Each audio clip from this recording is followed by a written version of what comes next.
Ассалаумағалейкум тарих сүйер қауым. Бүгінгі әңгімеміз Байғазақ батыр 1839 жылы Ырғыз ауданы Темірастау болысына дүниеге келген Байғазақ батырдың туған және өмір сүрген дәуірі бір жағынан патшалы Ресей, екінші жағынан Қоқан мен Хиуа хандықтары бытыраңқы қазақ ұлыстарын қыспаққа алған уақыт еді. Хиуа ханы сыр бойындағы Қазалы жеріндегі бекіністі салып, оған Бабажан Сартты отырғызса, Ресей бүкіл қазақ даласына бекіністер орнатып, уездер ашып, қазақ елін бөлшектеп билей бастаған. Бабажан Сарттың сыр бойы қазақтарына жасаған озбырлығымен шеттен шығады. Хиуа бектері Айымбет пен Бабажан Сарт бастаған басқыншыларға қарсы жергілікті халық көтеріліске шығып, Бабажан Сарттың қашатынын сезген қызметшісі қазақ оның атының ерін тартпаларын бос қылып тартады. Бабажан жасақтарымен қамалдан айнала қоршаған қазақтардан қашам деген кезде аттан түсіп қалады. Бабажан Сартты Қаракесектің атақты батыры Ақтан батыр найзамен тиіп өлтіреді. Бұл кездері Байғазақ жасөспірім бала нағашысы Жанғожа батырдың үйінде жүреді. Үлкендердің айтуымен Бабажан атының ер тоқымын бос ілдіріп қойған балдардың бірі осы Байғазақ дегенде әңгіме бар. Байғазақ батыр жат жұрттардың езгісіне қарсы бала кезден бастап кіші жүз қазақтардың жан-жақты қыспаққа алған өз-өзімен келіп көтерілістерді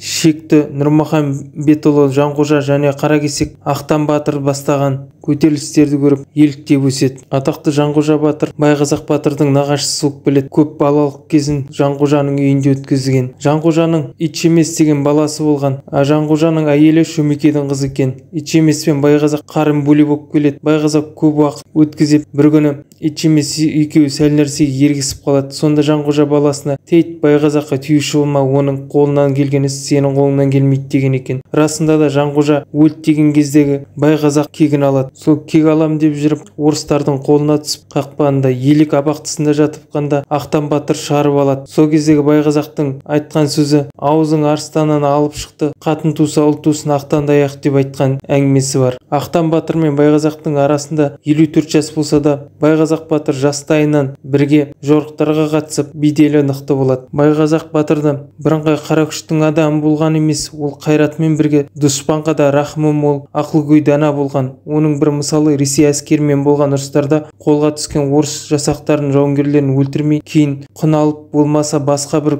келісімдермен құтқарып жіберген. Бір қақтығыста орыс әскерінің генерал шеніндегі адамын қолға түсіріп, бірақ оны өлтірмей біраз күн тұтқында ұстап босатып жіберген. Ол генерал кейін Байғазақтың өзі Сауқын батырды өлтір деген арыз шағымның себебінде түрмеге қамалғанда түрмеден босатып шығуына пайдасы тиеді. Ол туралы Байғазақ: "Мен жаттым Орынбордың түрмесінде, жолығыра өлі балық шегінде, генерал уәде беріп екен, жеткізді 2 жылда ел шетіне" дейді. Түрмеге түскен уақытында Байғазақ түсіне Жанғожа батырды кіріп аян береді. Жанғожа батыр 24 титта ғайып болады. Байғазақ түсінбейді. Ай ма, күн ба, сағат па, неге 24? Бірақ сол 24 ай өткеннен кейін 2 жылдың ішінде босап шығады. Сол кезде жәкемнің санағаны болды рас, басым бас, сау саламат құрбы құрдас, айтамын өздеріне бар сырымды, болған соң бір ыңсырлас бірің мұңдас деп жыр шумақ туған дейді. Байғазақ батыр Қасым бабамыздың ұрпағы. Қасым бабамыз ел аузындағы атақты қара кісі. Қара кісі атының себебі жоңғарлармен болған ірі соғыста Нартұлға қара кісі жауды жапырып көзге түскен. Атын білмеген шартараптан келген жауынгерлер жауға қирата соққы берген бір ірі денелі қара кісі болды деп атап жүрген. Содан Қасым бабамыздың лақап аты қара кісі болып кеткен. Қасым батыр қара кісі екеу бір адамның аты. Қасым бабамыздың ұрпақтары Байрақ, Олжай, Мазы, Кенжеқара, Бесбай. 5 Қасым. Байғазақ батыр 5 Қасымның ішіндегі Мазысынан тарайды. Мазы Қасқатай, Құмар, Сары, Дүкен. Қасқатайдан Бекбауыл, одан Қайсүгір, одан Қаратай, Қаратайдан Жолдасбай, ал Жолдасбайдан Байғазақ, Қазақбай, Садақбай, Қаптағай, Шуақбай, Қарсақбай, Шала деген 7 ұлы. Сосын Көлдей деген бір қыз өз. Қыз Көлдейдің